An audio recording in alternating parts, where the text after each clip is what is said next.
Vince McMahon thinks he has it all figured out, but the WWE product is growing staler by the week, Roman Reigns as the champ is about as exciting as unwrapping a loaf of bread for Christmas, and Raw and SmackDown's ratings are so far down the toilet that even T.L. Hopper would have trouble getting them out. As the weather starts to get warmer, WWE must heat up their own product or else risk fading into oblivion. Forever.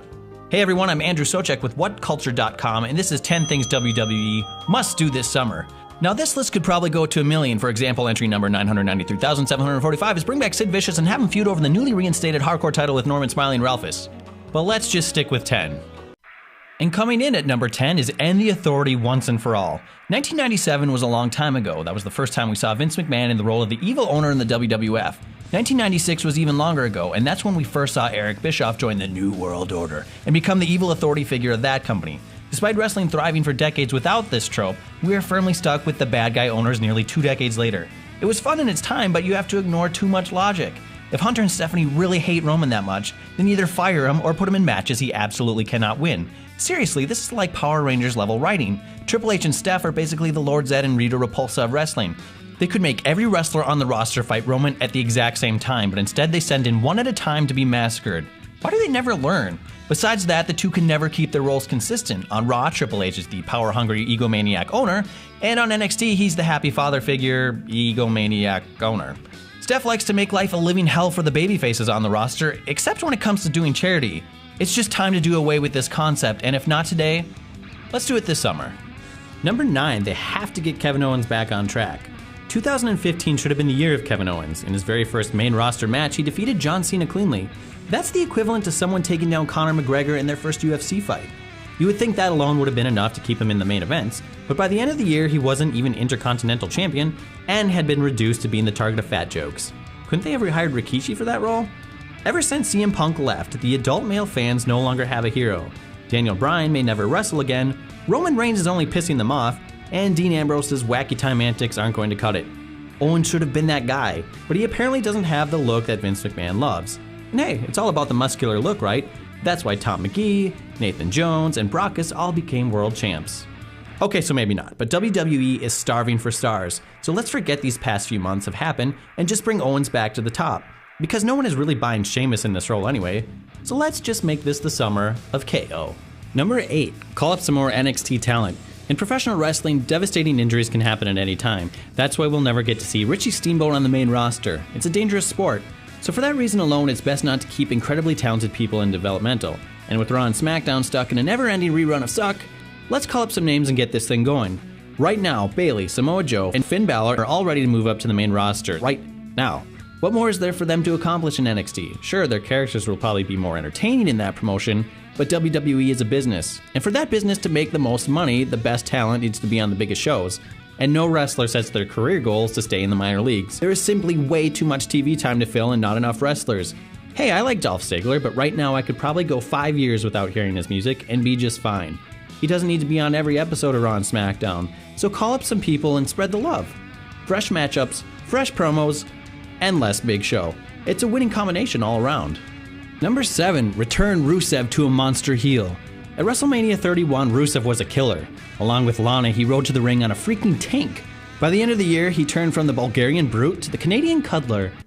Okay, so I guess he's still Bulgarian. Perhaps no one had a rougher 2015 than Rusev, who was stuck in an awful storyline with real-life fiancé Lana, the attempted fiancé stealer Dolph Ziggler, and Summer Rae, who is just kind of there.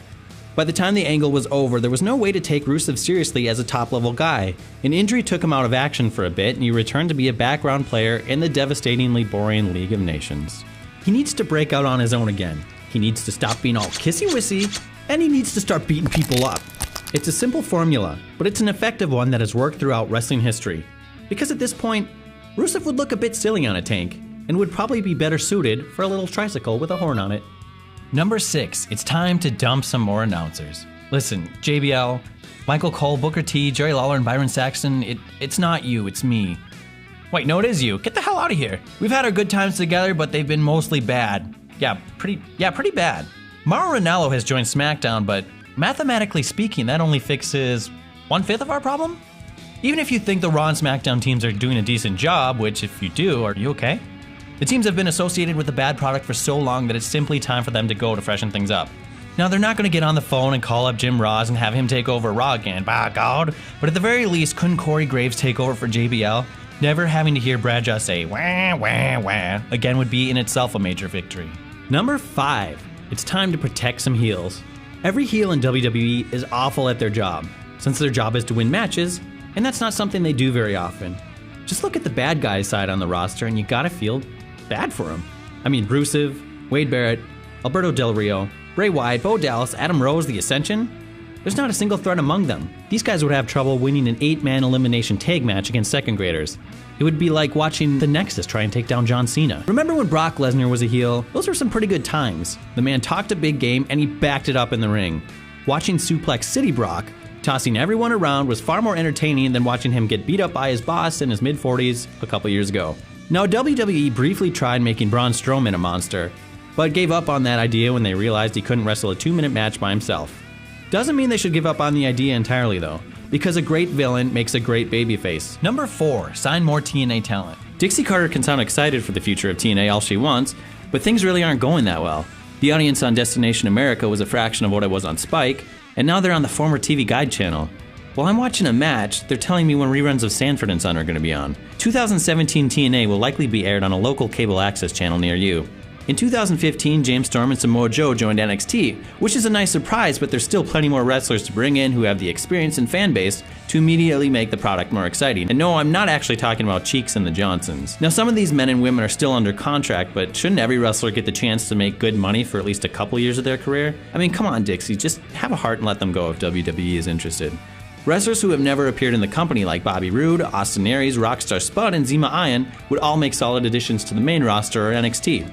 Now sure, they could keep trying with Mojo Rawley and hope maybe someday down the line he won't be so annoying to the point that you want to put your own hand in a blender annoying, or they could reach out to others who did have a run with Vince before like Drew Galloway, EC3, Eli Drake, and even Lashley who deserve a second look. TNA is a pretty scummy acronym, but don't take it out on the men and women who work there, Vince. I mean, we don't still hold PMS, beaver cleavage, and the dicks against you. Number 3, just give Dolph Ziggler some time off. As stated before, we've seen a lot of Dolph Ziggler the past few years. According to the North American Wrestling Rankings blog, the man has wrestled in 380 televised matches since the end of 2006. Second place is Sheamus with 325 matches. That is simply way too much of the show-off. Dolph often likes to brag about how handsome he is and how he steals our girlfriends, and he also enjoys shaking his butt in our faces. So why exactly are we supposed to like him? I mean, Dolph, I want to like you, but you make it so hard. What we need is some time apart. The whole absence makes the heart grow fonder thing. Just give the man the summer off, let him find his inner Dolph, and then bring him back when he's needed. Then he can come back with a new look and a new attitude, and he can steal my girlfriend whenever he feels like it. But Dolph, for now, it's not over between us. We need to go on a break, and we'll reevaluate things down the road. Number 2, break up every woman stable. Not since the legendary Gang Wars of 1997 featuring the Nation of Domination, Las Boricuas, and the Disciple of Apocalypse has a stable battle been so awful. Team Bad really is bad, and not like in the cool way, the bad way. WWE needs to break out Sasha Banks on her own, because there's money in her as a solo act. Naomi can do her own thing too, and Tamina can, I don't know, whatever she wants to do with her life off of TV. Becky Lynch, as Charlotte's little gullible buddy, isn't doing either one of them any favors, and the Bellas and Alicia Fox pairing has effectively run its course. The never-ending, meaningless tag team matches that have come out of this war between the three sides have been painful to sit through. It squeezes the very life out of you, like Bastion Booger sitting on your chest while eating pancakes. Once every woman is out on their own again, call up Bayley and let her do her thing with a variety of opponents. But let's just say this is a bump in the road for the Divas Revolution, and not think of it as the end. And the number one thing that WWE must do this summer, turn Roman heel. Roman Reigns as the top babyface in the company has been a long, pleasant dream of Vince McMahon for some time, but it's not working. Every top segment this guy's in, they don't even trust him to do his share of the talking. He just stands there and smiles and says, "Son," a lot. And when he's in the ring, the crowd chants for people that are decidedly not Roman Reigns, like Daniel Bryan and CM Punk. When Bret Hart was the face of the WWF, fans weren't chanting for Hulk Hogan. And when Hogan was on top, fans weren't chanting for Bob Backlund. So this is not good. Roman needs to look to his cousin The Rock for a career path. He was an annoying, pandering babyface that fans rejected, but it was his heel turn where he could let out his frustrations, and that got him over. He was so good that he was forced to turn back face. Babyface Roman is bland, like Lex Luger back in 1993, but without the neat bus. Or like John Heidenreich from 2006, but without the poetry. Okay, so that's probably a bit too far. I take that one back. Turning Roman heel now does not mean it's over for him. It's a transition that he can come out of stronger a couple years down the road. The fans have voiced their opinion, but will Vince listen? If not, he's got a cruel summer ahead of him. That's right, I quoted Bananarama, but they're about as entertaining as Roman is, so I feel justified. And that is the list. Sound off below with what you would like to see WWE do this summer. You can follow me along on Twitter at Andrew Socek, and I am Andrew with WhatCulture.com, and it is time to kick out. And hey, while we have you, why not celebrate the relentless passage of time by buying What Culture's first ebook, The 100 Worst Wrestling Moments of 2015, written by Andrew Socek with a foreword from me. Only £3, it's currently the ranked #1 selling wrestling book on Amazon. Check the description for a link.